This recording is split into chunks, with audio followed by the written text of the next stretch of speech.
What did you think of the wisdom or otherwise of the Nancy Pelosi visit to Taiwan? Well, good morning.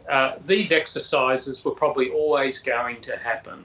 The visit to a Western democracy in the Western Pacific by a democratically elected congressional leader from the world's biggest democracy was just a pretext by the Chinese. So I don't think wisdom or anything really comes into this. The PLA were always going to conduct these exercises because they've been escalating these forms of intimidation over the last couple of years. So China is obviously determined that Taiwan will once again be officially Chinese or part of the motherland, as the ambassador to China said yesterday in an address to the National Press Club. And it was clear that patience is wearing thin from that address as well. Is it only a matter of time before China makes a physical move to take Taiwan? Well, I think the address yesterday was instructive, but it also really just confirmed China's thinking on this matter. They also doubled down with a white paper that was released in the last 24 hours about how Taiwan is an integral part of China and how it should come back to China, whilst they have noted that they would like to absorb Taiwan back into China under a one country, two systems regime. The Taiwanese have seen how that's worked for Hong Kong and other parts of China. I'm not sure that's going to work. President Xi at 69 is impatient for this to happen. I think we should assume the worst, although we should also hope that we can deter that worst from occurring. What's the capacity of Taiwan to defend itself if there is an invasion or an attack? Well, Taiwan's it's used several different kinds of defence strategies over the last few decades. A few years ago, it developed an asymmetric approach, which was called its overall defence concept. It's kind of gone away from that a little bit over the last few years with more traditional defence purchases. But the lessons of Ukraine, I think, will be studied by the Taiwanese. Their geography, 200 kilometres off the coast of China, makes it a difficult proposition for the Chinese. But also the physical terrain in Taiwan is easily defendable. So I think the Taiwanese will be looking at this military exercise, the lessons of Ukraine, to continue to evolve how they defend their nation. Why do you say it's a difficult target?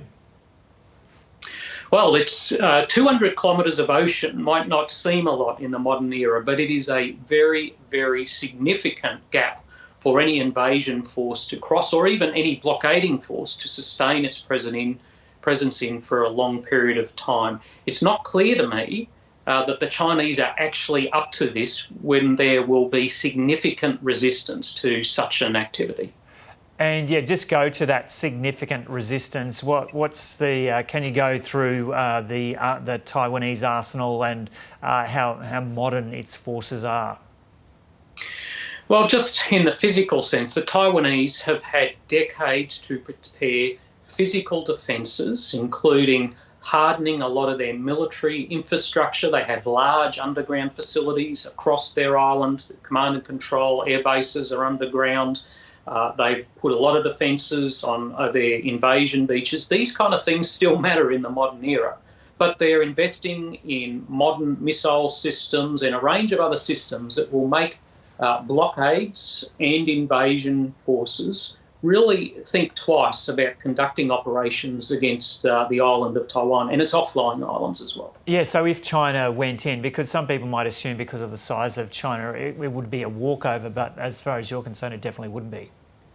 It absolutely would not be. The studies by both the CCP and the United States over the last 50 years have indicated they probably need to put at least 500,000 soldiers on the ground to have any success in this, and we should not be in any doubt the Chinese would have to have a lot of boots on the ground to have any chance of success in Taiwan. The maths of this are extraordinarily complex, and I don't know that the Chinese really are capable of doing this. And would there be other countries running to the aid of Taiwan? Well, I think despite the strategic ambiguity policy of the United States, it would be in the interest of the United States and other regional countries to help Taiwan for a couple of reasons. Firstly, the strategic reason of defending democracy. And if we don't defend Taiwan, what other democracies are not worth defending? But the geography of Taiwan is very important militarily. It would change the dynamics of security in the Western Pacific if the Chinese own Taiwan, particularly in a maritime sense, but for a whole range of reasons. Taiwan, being possessed by China, would be a military catastrophe in the Western Pacific. So are you talking about the US sending in aircraft carriers to help with the defence of Taiwan if China moved on it? And if so, isn't there a danger that could spark something way more broader? Well, I'm not going to preempt what Indo-PACOM out of Hawaii or the US government might like to do to defend Taiwan. That's entirely their decision. But, that there is a significant risk of escalation into a wider conflict if China was to decide to forcefully take Taiwan back. Remember, this is a decision that only China can make. It's not something that's been forced upon them.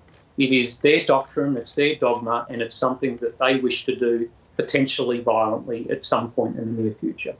Okay, Mick Ryan, thanks for talking to us. Thank you.